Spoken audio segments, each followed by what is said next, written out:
Amém. Bom dia, comunidade da Vila. Eu sou o Zé, sou um dos pastores aqui da Vila.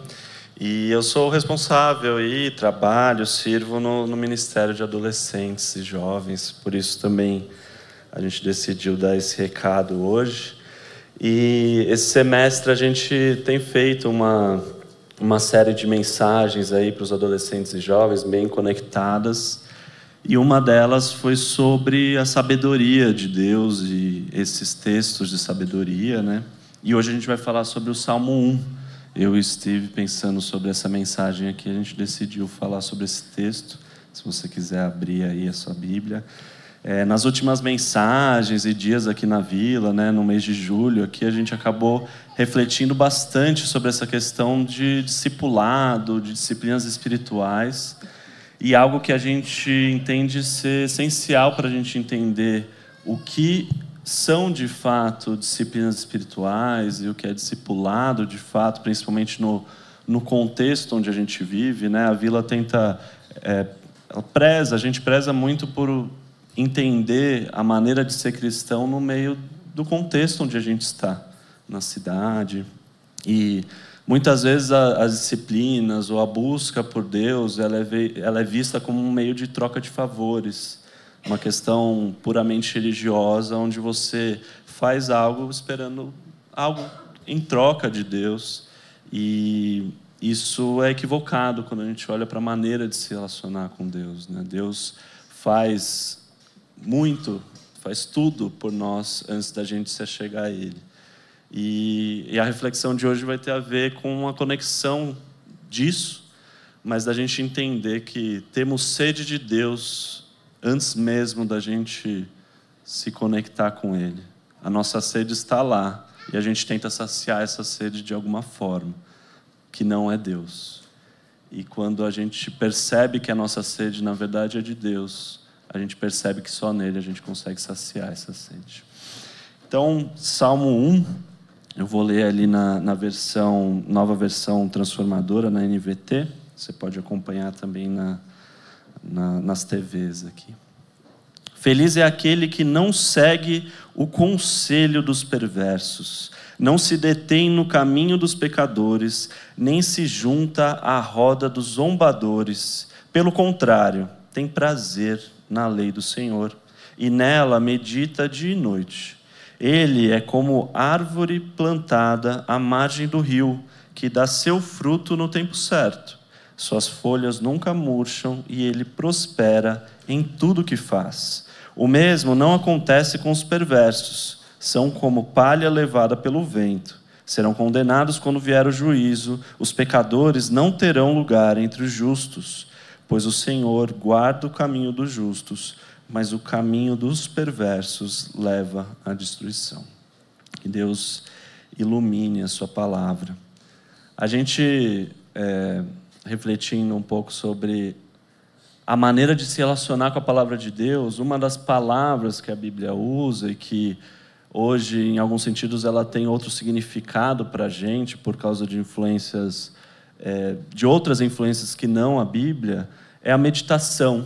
E a meditação hoje, para nós, né, ela tem essa noção de algo como esvaziar a mente, porque tem contextos onde a meditação é isso.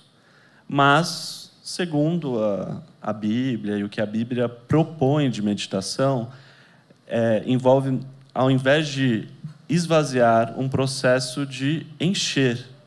É se encher da palavra e, a partir desse enchimento, você se desenvolve a partir da palavra de Deus. E uma das conexões que a gente faz é o processo de ruminação. A Luísa até comentou isso para quem estava aqui na aula sobre disciplinas espirituais, né? A ruminação é o processo digestivo de animais ruminantes, por isso que se chama assim, né? A vaca, por exemplo, é um desses animais.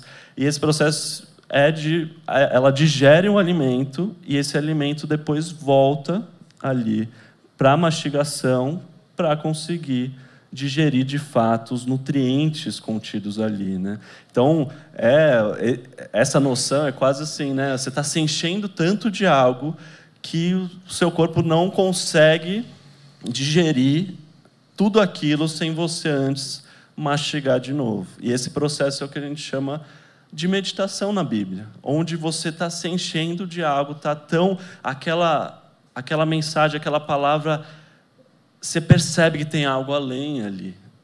Né? É como uma feijoada que você comeu no almoço e no jantar você fala, nossa, estou cheio, estou lembrando disso daqui, eu preciso mais tempo para digerir isso daqui. E, de alguma forma, a gente passa por esse processo nas Escrituras. Né? Não tanto, às vezes, como algo que não caiu bem, mas algo que você fala, tem algo a mais aqui, tem algo que eu preciso escavar mais nesse contexto, nessa palavra. Né? E a gente entra numa pergunta aqui que eu quero até fazer para a Elo e para o Steve, sobre comidas que, às vezes, a gente não gostava tanto, mas experimentando mais, desenvolvendo mais, você passa a gostar, a querer mais daquilo. Tem alguma coisa assim? Tem uma comida assim que você... É difícil pensar agora, porque, tipo, eu como de tudo agora. Mas é mais quando eu era pequena, que eu ia mais na ideia da minha mãe, aí meu pai oferecia as coisas estranhas, assim, aí eu não gostava porque minha mãe não gostava. Abacate foi uma dessas coisas. Minha mãe não suporta abacate. Aí meu pai fazia vitamina. Aí eu nunca comia. Uma vez eu decidi comer e agora eu gosto muito de vitamina de abacate. Vitamina de abacate é sensacional. E vocês, já experimentou vitamina de abacate, Steve? Já, gostei. Mas eu tô com medo de falar a minha resposta. Porque eu tenho só elogios para a comida brasileira, eu gosto muito. Mas... eu tenho até amigos que gostam também. Mas eu não gostava de feijão. Porque eu cresci, gente, com o feijão do estilo inglês.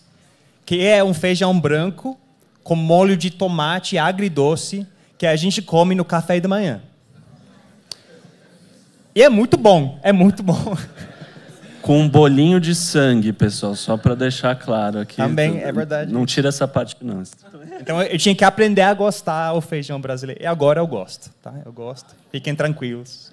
Então a feijoada para você... Feijoada é ótimo. Maravilha, senão você poderia se retirar aqui.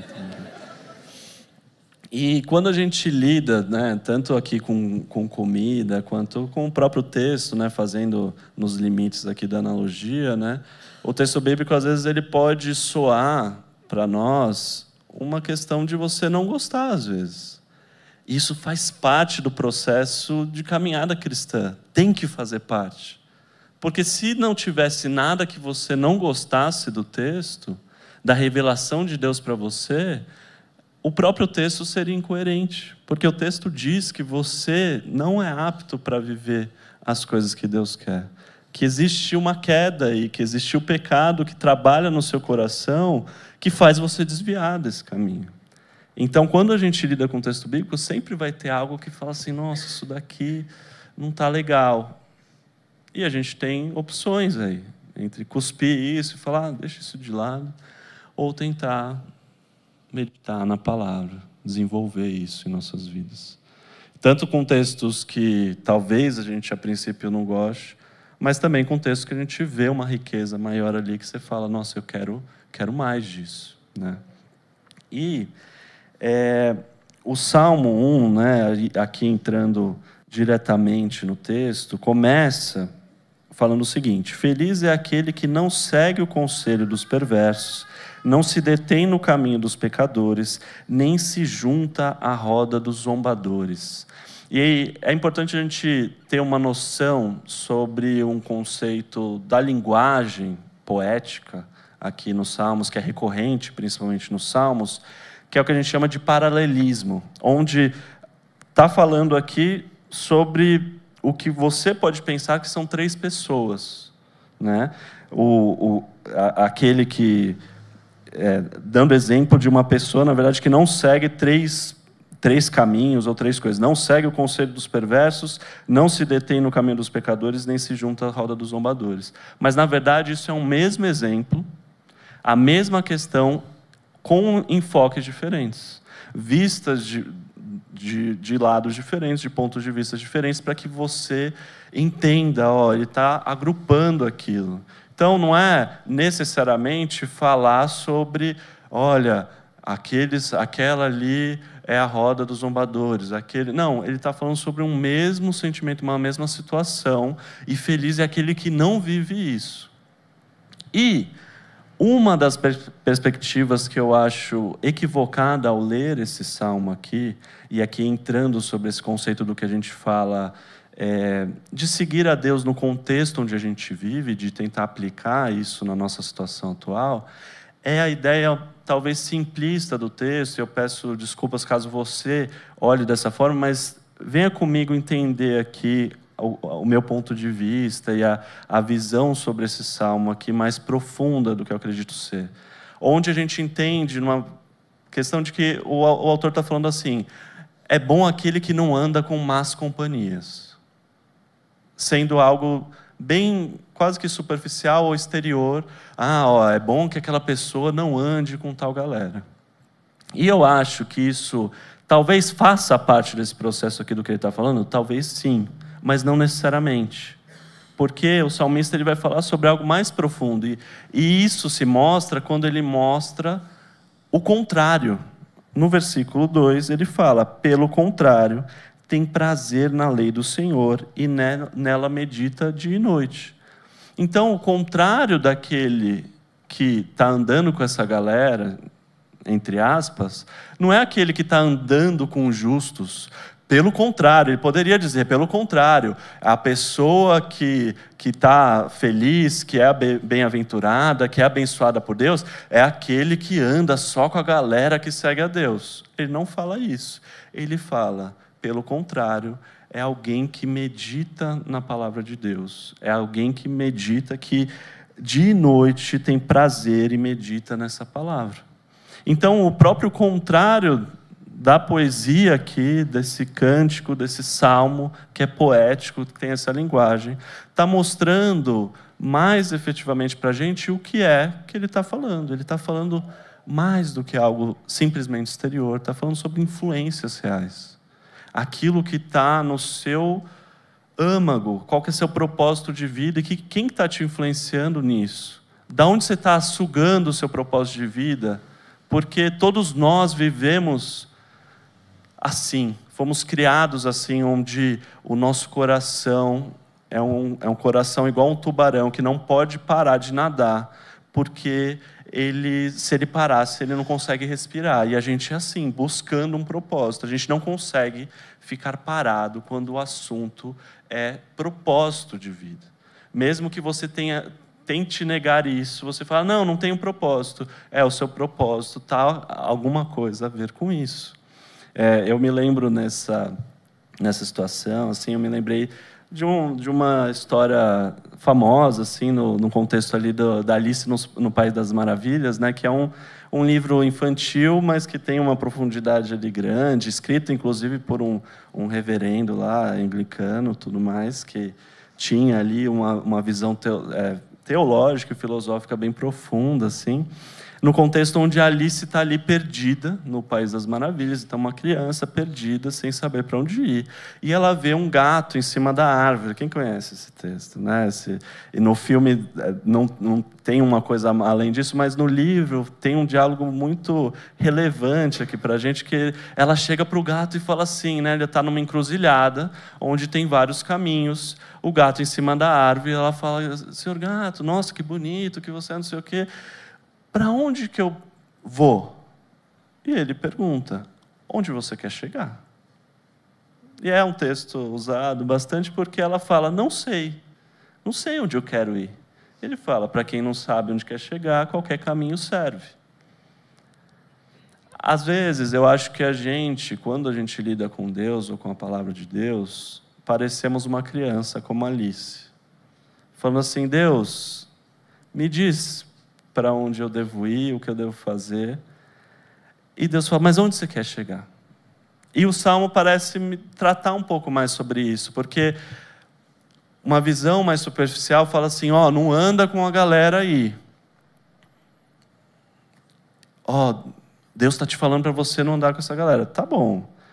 Mas eu, né, como pastor aqui que trabalha diretamente com adolescentes e jovens, às vezes eu sinto que a nossa postura como líderes ou como pais e tal, de tentar falar assim, Elô, não anda com essa galera, simplesmente de uma forma superficial, e às vezes isso faz parte do processo. Eu não sei se seus pais já falaram isso para você alguma vez, e você tem que obedecer eles, não ouve o que eu estou falando aqui. Mas, às vezes o coração dela está buscando algo que isso não vai impedir de fato, aquilo não vai trabalhar o problema real do que está ali no centro.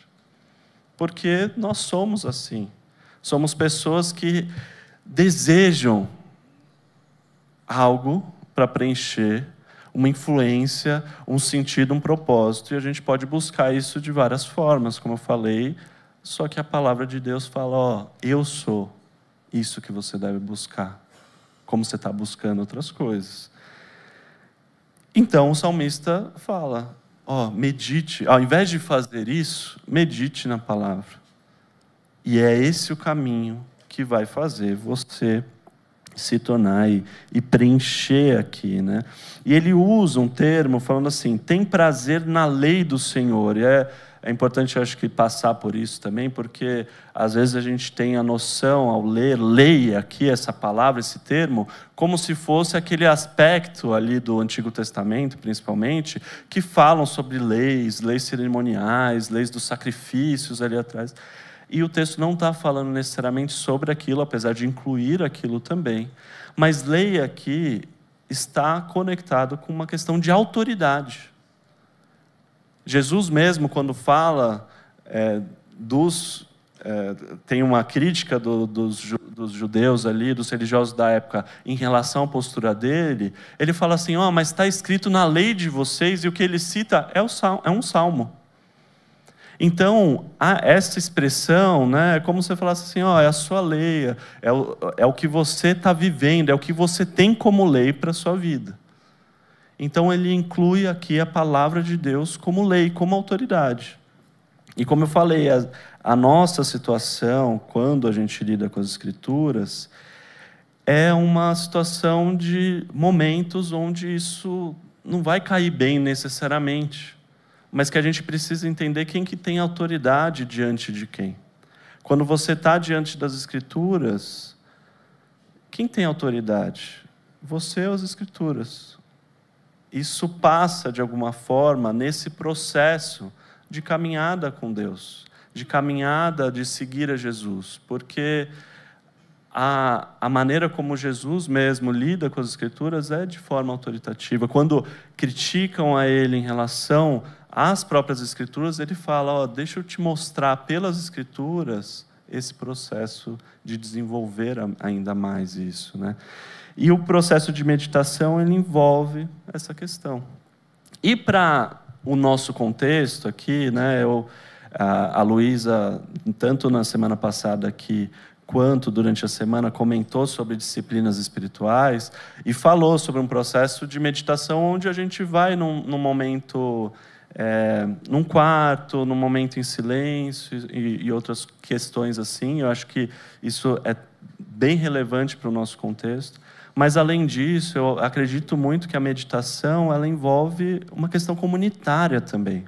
Aqui na Vila, inclusive, a gente faz algo durante o semestre, né, que agora está em pausa, mas volta daqui a pouco, que são os pequenos grupos, os PGs, né, que a Elô falou que a gente faz os adolescentes, ou que a gente faz com os adultos aqui na comunidade também.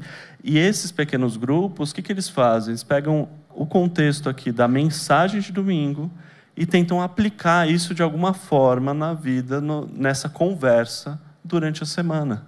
Então, a ideia da meditação, e eu penso aqui como uma meditação comunitária de fato, ela funciona assim também, da gente entender o discipulado como essa forma, não só onde você está sozinho no seu quarto, mas onde comunitariamente você percebe algo na palavra que não estava ali para você.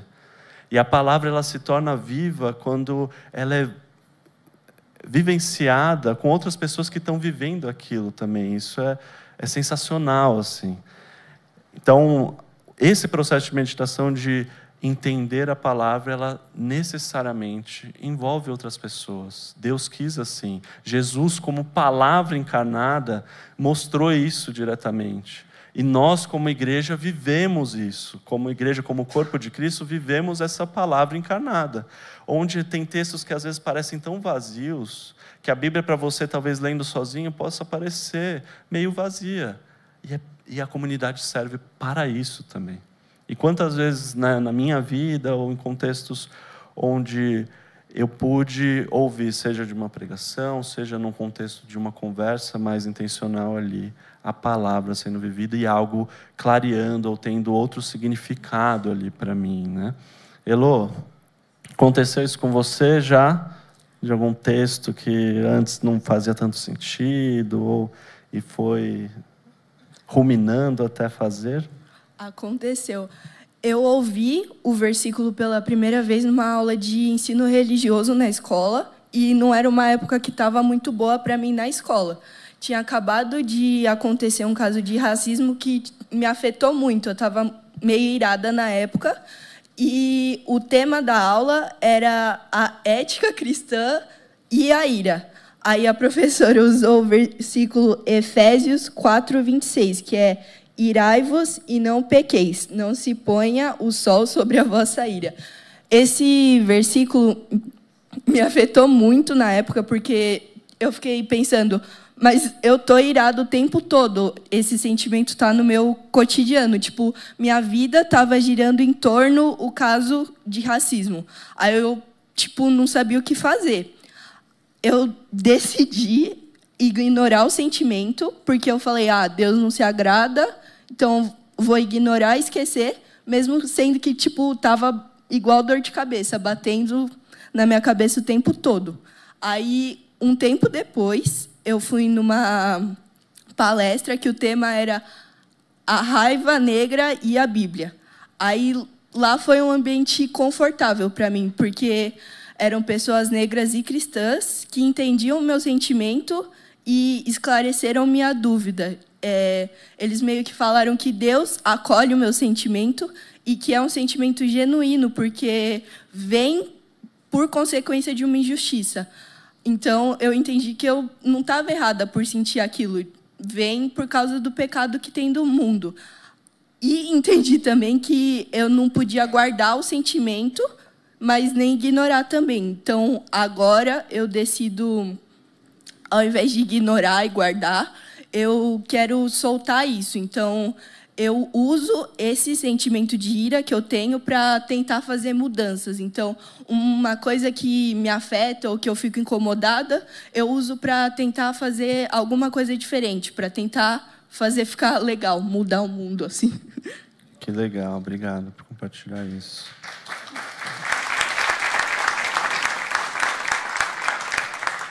E vocês, se você quiser falar depois dessa... Fica difícil. Mas eu achei muito legal o que você falou, Elô. Eu acho que, para mim, muitas vezes, o que é difícil com esse tema de meditação é que às vezes eu acho que eu já entendi um versículo ou um trecho da Bíblia. Tipo, eu já resolvi essa questão. Aí, de repente, acontece uma situação e eu percebo que não. Tem outras dimensões que eu nunca pensei. E isso acontece muito quando a gente pensa em adolescentes, jovens e adultos também, né? Eu me lembro que tem muitos versículos sobre ansiedade, né? E Paulo, ele escreve, não andem ansiosos. Aí, quando eu era adolescente, eu pensei, ótimo, não vou andar ansioso, então. Legal. Eu vou orar e dar graças a Deus. Se eu estiver ansioso, eu paro. Aí eu me lembro que durante o último semestre que eu estava na faculdade, eu passei por um momento de ansiedade forte, de estresse. E eu percebi que a minha interpretação antiga não funcionava mais. E um dia eu fui na igreja e pregaram sobre esse versículo. Eu odiei a pregação. Porque não pode ser tão simples assim. Não pode ser simples. E fui para casa No dia seguinte, um dos meus amigos falou para mim, você está muito estressado, dá uma caminhada, vai para o parque, vai andar no parque. Eu fui lá, e a parte do versículo que ficou na minha mente era a parte de dar graças a Deus. Porque eu não estava conseguindo fazer isso. Eu não queria, mas eu comecei a pensar, eu vou agradecer, eu tenho quase nada a Deus, mas assim, o parque é legal, eu estou vivo e tal. E naquele dia, isso fez uma grande diferença em mim. Isso mudou a minha perspectiva. Não tirou a ansiedade. E às vezes eu faço isso hoje em dia e não faz nenhuma diferença, parece. Mas é uma prática que tem me ajudado muito. E para mim a meditação muitas vezes é isso. Muito bom. A imagem que o salmista traz aqui para a gente é de uma árvore, né? Ele compara a árvore e a palha.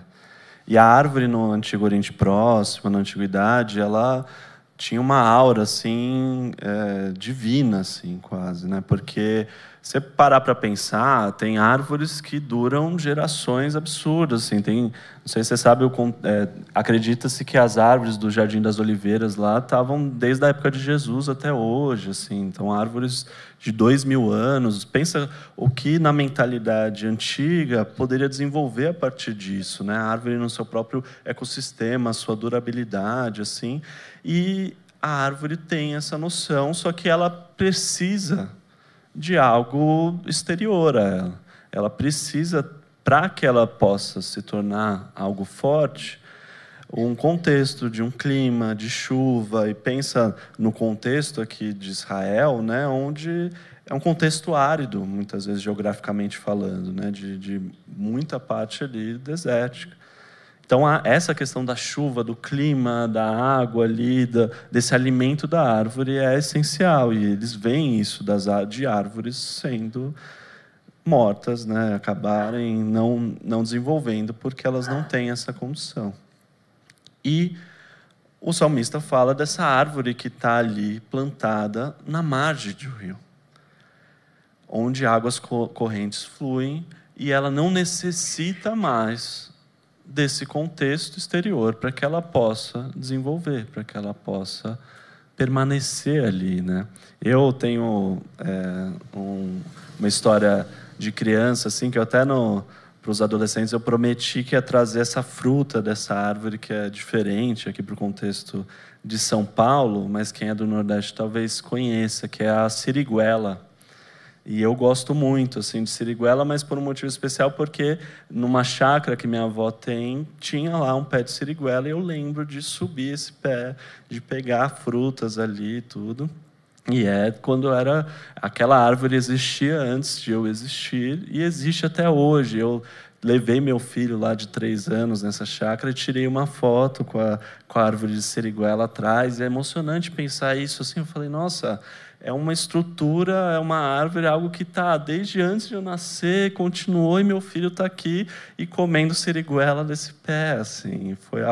Foi um momento especial para mim, assim, essa conexão de um paulistano com a natureza que quase não se conecta, mas que tem também, né, essa descendência. Meu pai é recifense e tal, então tem essa conexão também com essa noção da árvore de ser mais comum lá no Nordeste, tudo. E virou minha fruta predileta, e os adolescentes não conheciam. Eu prometi que eu vou trazer isso aqui. Essa época não é de siriguela, senão ia fazer aqui também, né, jogar para vocês aqui, que nem aconteceu já aqui, brincadeiras à parte. Mas ele fala sobre essa palha também, ele compara isso como essa pessoa que não tem essa palavra de Deus, não tem esse rio, não é plantado na margem do rio e não tem essa água que passa, ele é seco como palha, e não só seco, e a palha ela é levada pelo vento. Ela passa pelas tribulações de uma forma ruim, ela não consegue lidar, a cada momento é levada por uma situação. E essa é a situação da pessoa que não tem na palavra um fundamento ali, não tem a palavra como lei para si mesmo e não medita nisso, né? E o Salmo aqui, às vezes, é usado também de forma, acredito, equivocada, para falar sobre uma noção de prosperidade, como se nada fosse acontecer na vida daquele que medita na palavra. E não é isso que o texto diz. Porque o exterior, as coisas que acontecem fora na árvore ali, vão continuar acontecendo, assim como acontece para a palha. A diferença é que aquilo que traz saciedade, a fonte, ela está embaixo ali do solo, porque as raízes estão ali embaixo pegando. Então, é o que acontece com os cristãos que meditam nessa palavra, que colocam essa palavra como autoridade em suas vidas e estão tentando aplicar isso, tentando ter nela a fonte de sentido para a vida e desenvolver. Tem um teólogo chamado Jonathan Edwards que tentou aplicar isso na questão do sofrimento, assim, nas coisas boas ou ruins que acontecem para a gente. Ele diz assim, ó, coisas ruins, aquele que medita na palavra entende essas 3 coisas. Coisas ruins acontecerão para o seu bem. A Bíblia fala sobre isso, de que de alguma forma as coisas ruins que nos acontecem, elas cooperarão para o nosso bem. As coisas boas nunca serão tiradas de você. Aquilo que é verdadeiramente bom, aquilo que Cristo fez para a sua vida, nunca vai ser tirado de você. É para a gente meditar e pensar sobre isso a partir das Escrituras. E o melhor, as melhores coisas ainda estão por vir.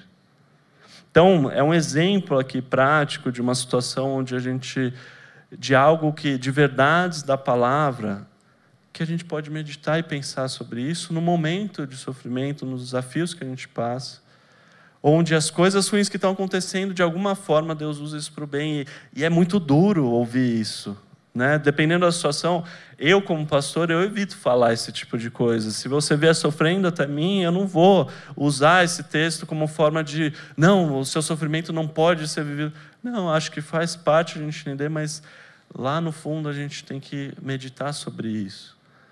Ao mesmo tempo que a gente entender que as coisas verdadeiramente boas não podem ser tiradas de você jamais.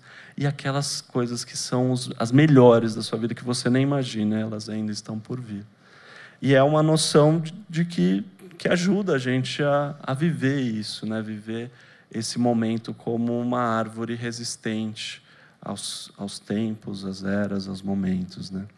Essa noção de águas correntes é um exemplo recorrente no Antigo Testamento também, e no Novo Jesus vai usar sobre isso, né? Lá em Jeremias, aplicando diretamente essa noção da água de Deus como água corrente, olha o que Deus fala para nós. O meu povo cometeu 2 crimes. Eles me abandonaram, a mim, a fonte de água viva, a fonte de águas correntes, e cavaram para si suas próprias cisternas rachadas que não retêm água. O que o texto diz para nós? Né? Que quando a gente cria, de alguma forma, eu e você, negligenciamos a palavra de Deus, negligenciamos o próprio Deus, o próprio Senhor, a gente está negligenciando essa fonte de água viva, essa fonte de água corrente. Isso já é um problema em si mesmo. Mas a gente não percebe outro detalhe aí, do problema dessa situação, porque a sede continua lá. O problema não é só você abandonar a Deus ou deixar Deus de lado. A sede vai continuar lá. E o que a gente faz? O que Deus fala que a gente faz? A gente tenta cavar nossas próprias cisternas, a gente cria nossas caixas d'água para matar ali nossa sede. Então eu vou fazer aqui a minha forma, o meu jeito de encontrar objetivo e propósito na minha vida. E o problema é que essa cisterna ela é rachada. E quando você vai encontrar ali a sua água, ela já não está mais ali. E a fonte que você deixou para trás, que ela corria a água, ela continua lá. Mas o seu poço ali que você cavou, ele não está mais com água, porque ele foi rachado. Assim é a nossa vida de pecados, de situações onde a gente coloca coisas que parecem a princípio que vão saciar a nossa sede, mas elas prometem algo que não cumprem. É que nem uma droga pesada no começo ali, né? Ela promete algo para você que se você se entregar a ela, no final você vai estar dependente dela sem conseguir, de fato, ter aquela curtição que ela prometeu no começo. Todo pecado é assim, de alguma forma. Tem um contexto ali no Evangelho de João, onde Jesus, e tem vários paralelos aqui com o Salmo 1, Jesus ele vai ao encontro de uma mulher samaritana, ali em João 4. E já começa aqui mostrando algo que, para mim, é essencial na interpretação desse salmo, onde a gente parte de Jesus para interpretar o Antigo Testamento, de Jesus mostrando que ele está em contato com uma mulher samaritana, e um rabi, um mestre judeu, um judeu jamais faria isso no seu contexto. Jesus está quebrando paradigmas de andar com más companhias. Então, será que Jesus não vivia o Salmo 1? Eu já ouvi isso, tá? Por isso que eu estou martelando nessa tecla. Já ouvi falando, não, esse salmo não se aplica mais a nós, porque Jesus aqui andou com pecadores e tal. Então eu falo, será que Jesus não viveu o que o salmo está dizendo? E eu acredito que ele viveu, sim. E ao conversar com essa mulher, ele viveu mais ainda, porque ele estava entendendo até as noções do que ela necessitava, né? E ali é o contexto total de água, né? Ela está pegando água no poço, ela está num horário que não era comum, por ser uma pessoa desprezada ali pela sua comunidade, muito provavelmente. E Jesus fala, me dá um pouco de água. E ela mesma se assusta, fala, Jesus, né? Não sabia que era Jesus, mas fala, você, um homem judeu, está pedindo para mim, uma mulher samaritana, água. E Jesus fala, se você soubesse quem está te pedindo, você pediria água. Se você soubesse que você está falando com a palavra encarnada, você pediria água e eu te daria água que corre. E ela fala, me dê dessa água para que eu não tenha mais que vir buscar, né? Jesus, quando ele fala, né, quem beber dessa água terá sede outra vez, mas quem beber da água que eu lhe der nunca mais terá sede. Ao contrário, a água que eu lhe der se tornará nele uma fonte de água viva para a vida eterna. Senhor, dê-me dessa água para que eu não tenha mais sede, nem precise voltar aqui para tirar água. A resposta de Jesus pode parecer totalmente desconectada, mas ele fala algo diretamente no coração dela. Ele fala assim, vá lá, chame o seu marido e volte aqui. Ela fala, não tenho marido. E ele revela algo que revela sobre ele mais do que sobre ela, mas que tem a ver com ela, que ele fala assim, realmente, você não tem marido porque você já foi casada algumas vezes e o homem que você está agora não é seu marido. E ela assusta ali e fala, vejo que você é profeta. A resposta de Jesus ali, ele tem dois propósitos principais que eu acho que cabe muito aqui a gente refletir e meditar sobre isso. Revelando que Jesus de fato era alguém mais poderoso e capaz, um profeta de fato do Senhor, alguém que tinha uma sabedoria divina ao saber daquela mulher sobre essas coisas. Mas ela ajuda também aquela mulher a perceber algo sobre a maneira como ela estava tentando saciar a sua sede. Ela foi casada ali várias vezes e a conexão que Jesus faz é de, você está tentando saciar a sua sede com algo que não necessariamente é ruim. E isso que é curioso sobre a maneira como a gente tenta saciar. Se a gente tentar colocar coisas boas até para tentar saciar, ao invés da palavra de Deus, ao invés do próprio Deus, isso não vai saciar, vai frustrar o nosso coração. E eu entendo que Jesus está mostrando ali para aquela mulher, assim como Ele mostra para nós aqui hoje. A maneira como você tenta saciar o seu coração longe de mim, você vai ter que ficar aqui tentando buscar, e isso daí nunca vai saciar a sua sede. É uma premissa básica da fé cristã, onde a gente entende que o que a gente traz aqui hoje para Deus não é um sacrifício de, nossa, Deus, olha como eu sou legal, eu estou indo na igreja de manhã. Quando você entra no seu quarto, você vai orar, você vai dedicar, nossa, Deus, como eu sou legal. Não. O nosso espírito deve estar assim, Deus, eu tenho uma sede. Eu tenho uma sede, Deus. Eu estava lá fora, eu estava ali, e eu não consegui saciar, Senhor. Eu trago aqui uma sede para o Senhor. E eu quero que o Senhor sacie, eu quero que o Senhor mate a minha sede. Nós temos sede de Deus. Nós temos sede da palavra de Deus. E a nossa busca por construir as nossas próprias cisternas farão de nós pessoas frustradas, que serão levadas como palha pelo vento.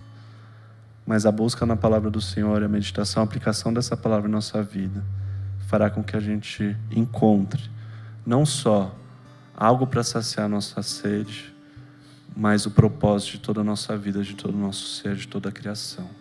E damos glórias a Deus por isso. Amém? Baixe sua cabeça, ore comigo. Senhor meu Deus, meu Pai, nosso Senhor, obrigado, Senhor, pela sua palavra, Deus. Obrigado porque a gente pode, Senhor, mesmo em momentos onde a gente desprezou a sua palavra lá atrás, a gente pode hoje olhar e falar: Senhor, não quero mais saber de outra coisa para saciar minha sede, porque minha sede não foi saciada, Senhor. A nossa sede não é saciada por nada além de Ti.